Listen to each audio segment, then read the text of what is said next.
we begin with reports that the Tincan Island Command of the Nigerian Customs Service has intercepted 440 pieces of assorted pump-action rifles concealed with a pop cement. Conducting newsmen round the enforcement section in Lagos, the Customs Area Controller, Bashir Yusuf, said the interception by the command followed the renewed vigor and enthusiasm for effective service delivery by the Nigerian Customs Service. According to him, the seizure was carried out through intelligence. Generally, anytime we have interceptions like this, it requires a lot of intelligence, profiling of importers. The 21st century customs calls for that. You don't wait for things to happen before you start working. And that's just what we meant, and that's what my ACG just said. The ACG, Monday Abwe, who represented the Controller General, commended the Controller for the spectacular seizure, describing the Area Controller as a quintessential officer who have been contributing immensely to the success story of the service. And then intercepted. So there's no question of any customs officer reducing any container here. It was intercepted before even declaration. And so on opening it, we have discovered that they use POP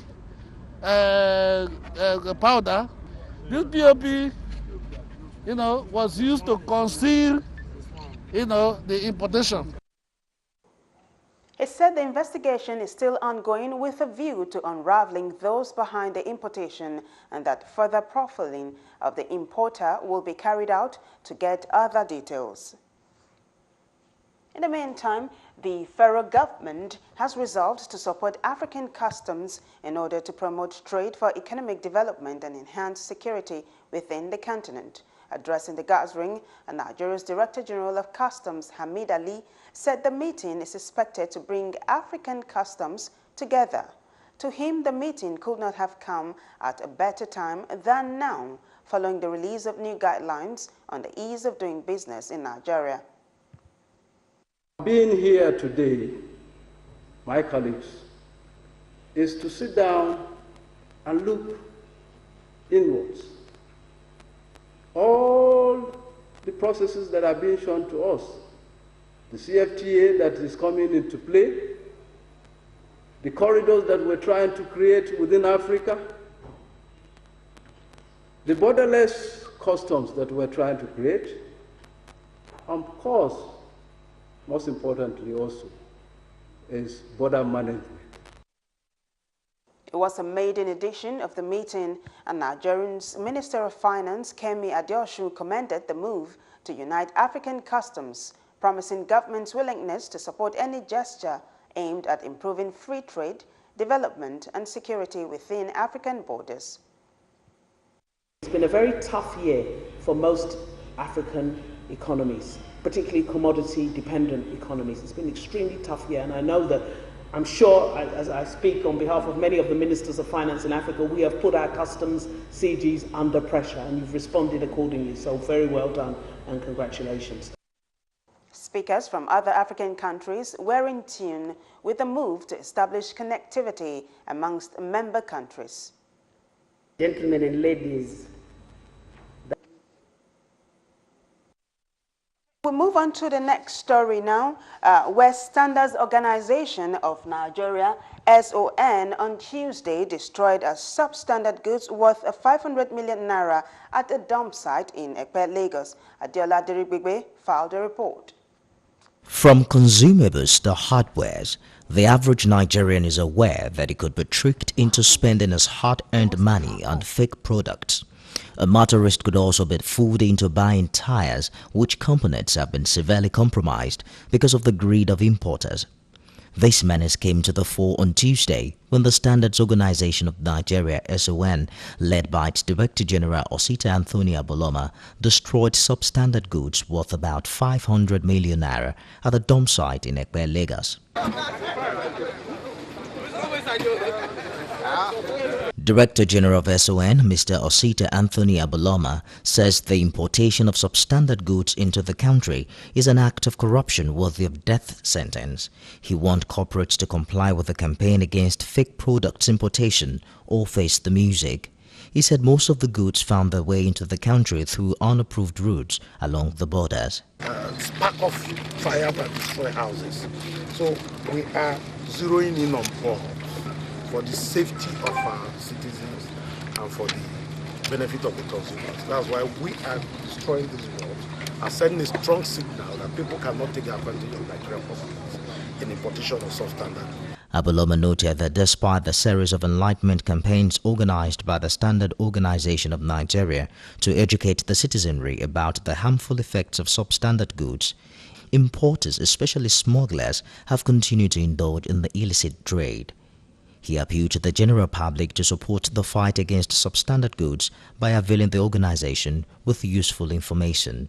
So this is what we are trying to get off the market, and we need concerted effort for the populace to, if you see something unwholesome, say something, so that we'll be able to get rid of this substandard material from the market. The organization also destroyed substandard tires and tubes at its laboratory in Lagos. This is Galaxynews. We'll be right back after this short break. Do join us again. Now, the Economic and Financial Crimes Commission, EFCC, has embarked on a sensitization campaign in Port Harcourt to enlighten members of the public to take advantage of its whistleblowing policy in order to expose corrupt individuals in the country.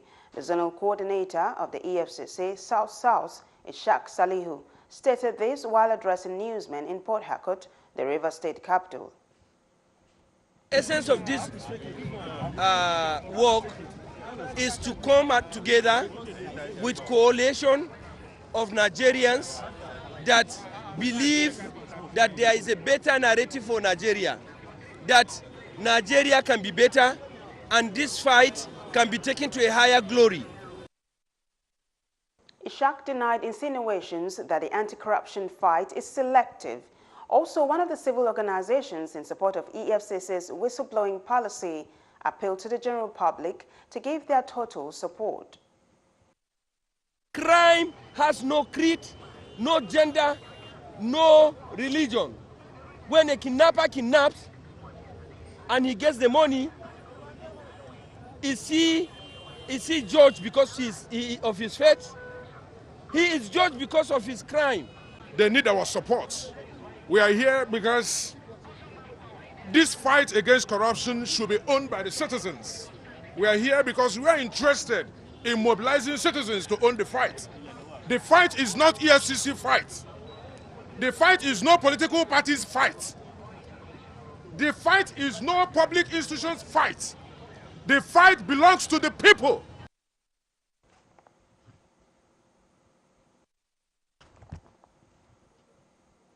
In the meantime, the Economic and Financial Crimes Commission, EFCC, has solicited more cooperation and support from all stakeholders in order to rid the country of corrupt practices. The Ibadan Zonal Head of the Commission and the Director General of the Corrupt Practices Eradication Organization of Nigeria both said the fight against corruption is gradually becoming a household campaign, going by the massive support from all. This is a fight that the EFCC alone cannot do. We need support of the public, and that is why we need to get out to them, reach out to them, encourage them to partner with us in this fight. We need to make our nation greater. You can see this integrity work is to create awareness for all Nigerians about the corruption, and you can see that EFCC cannot do it alone. That's why they invited all the stakeholders, in which our organization happens to be one. We are taking this work to promote anti-corruption crusade in Nigeria.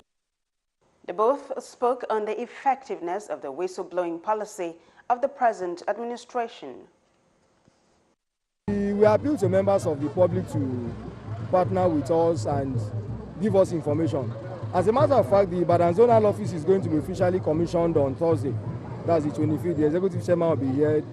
People from the presidency will be here to commission this office. It is a way of reaching out to people and we are having a stakeholders engagement on that also. Poor policy, you can see that one of the best things that happened to this country. Because within just 2 or 3 months that poor policy was introduced, you can see the changes that shows us that Nigeria, that the government cannot do it alone. That every one of us, we must contribute our own quota to fight this corruption. During an anti-corruption walk, officials of the Anti-Graft Agency and other agencies carried banners with various inscriptions in support of the crusade.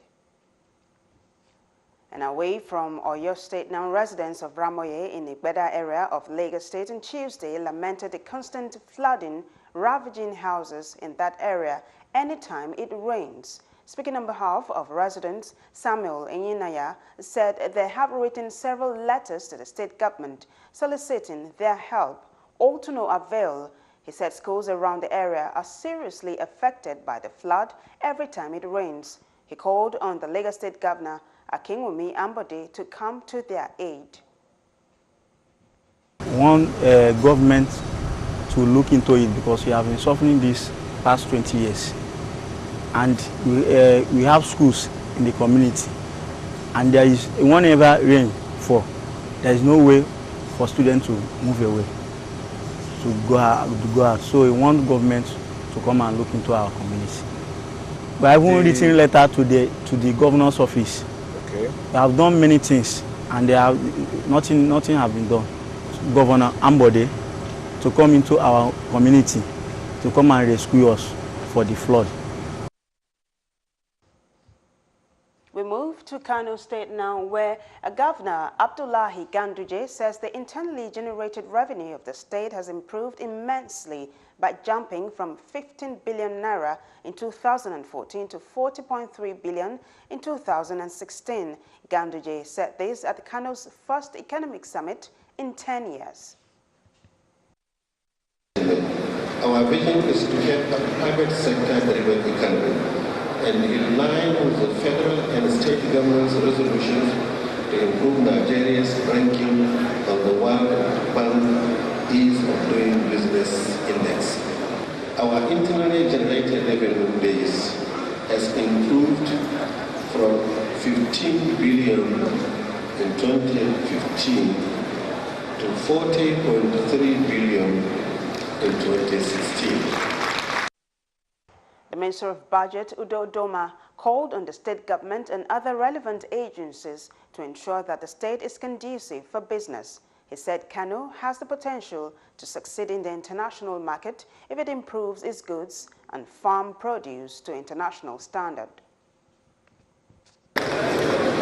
We must provide the enabling environment for the leather industry to grow and become a mark of quality recognized worldwide.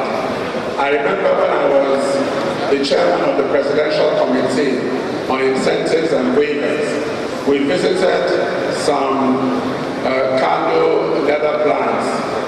The quality of the leather was just fantastic.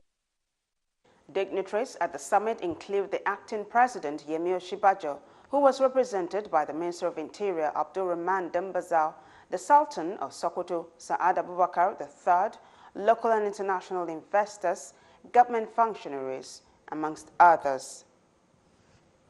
Now we move to Ondo State now, where government has constituted a committee for proper identification and application of state-owned tractors, construction equipment, and heavy-duty vehicles.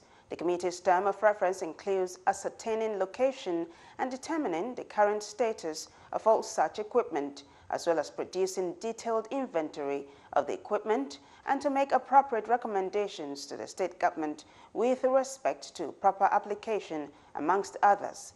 This move is geared towards blocking wastage and to properly account for every equipment owned by the state.